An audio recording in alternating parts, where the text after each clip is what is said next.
Hello, I'm Brian Mulepa. I'm reaching out to you today because this year is my 13th year of my personal recovery from alcohol addiction. On Saturday, January 12, 2002, I started my recovery from self-hate, self-destruction, abuse, and addiction. Today, some of you know that I work with YWAM and I'm currently in Madagascar, where I was working in the East Coast in a city called Tomasina. With YWAM, I staff discipleship training schools and addictive behavior counseling schools and outreaches. Some of you probably already know that I'm in transition to Zimbabwe, where I'm to join the work there. And in fact, I've actually not been working with any center here in Madagascar, and that's because I'm in transit. I'm supposed to be joining the work in Victoria Falls, Zimbabwe, but things have just not worked out. However, in the past 1 year, I have come in contact with a lot of stories as I have been working as a lost man, and I've come across with these situations that I think should not exist in this day and age. I've come in contact with Sarah, a young married mother of 2 who works as a prostitute. Now she's in this industry not by direct choice, but because her husband decided to become a pimp and make her raise funds for their family for food and for electricity and for rental bills.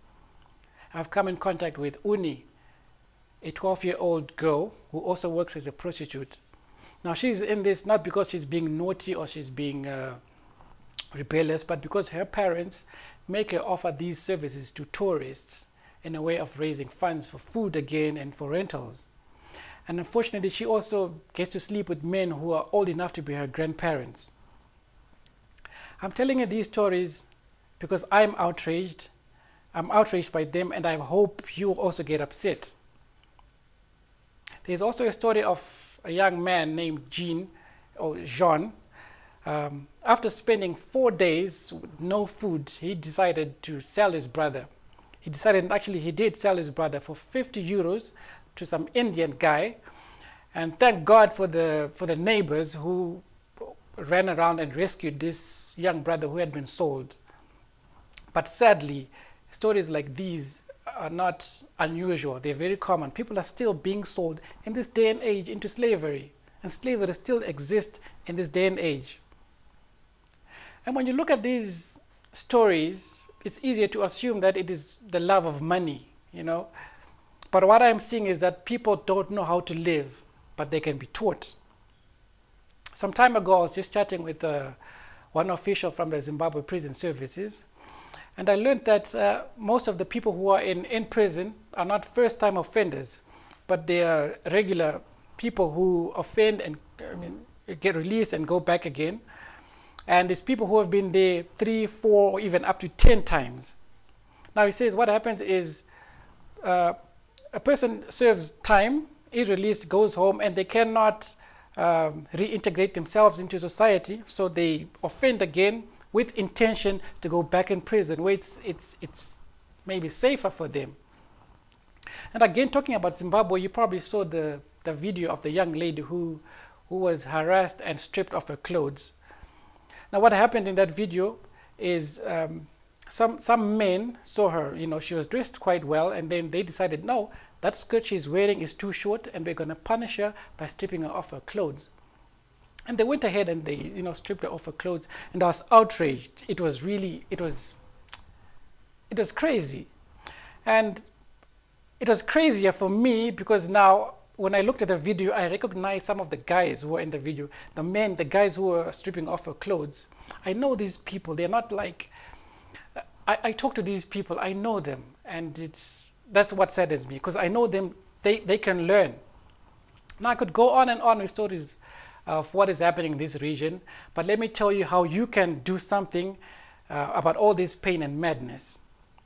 Of all the stories that you have heard of me today, telling you today, there are men and women who are actually doing something, who are compassionate and doing something about it. And I've started a movement of healing, and it's nothing out of the blue. This is a movement about people who are being abused and people who are challenged and how they can get help.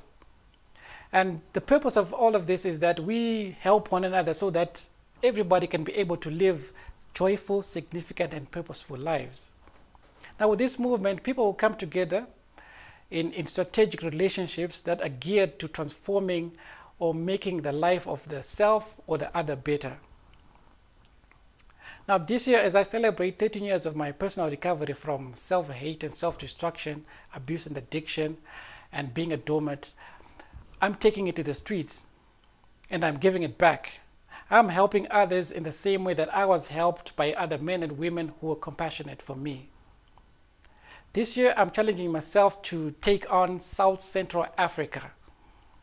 I want to go bigger than I've been doing. I've been doing these sporadic outreaches, and I want to go bigger than me, and I'm going to need your help.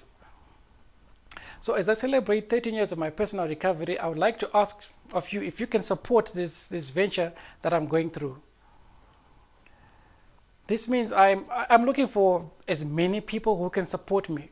Now, as I celebrate 13 years, I'm asking if you can support me with just $13 or whatever amount. And I'm looking for as many people as possible to help me in this journey.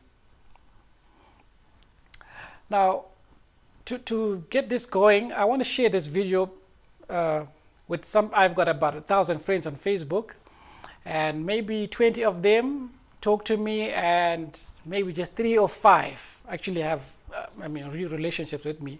But I'm gonna share this video with maybe my 20 people who talk to me on Facebook, and ask them to support me with $13 US, and also pass it on, share on their Facebook wall, Twitter or whatever, and also inbox some people.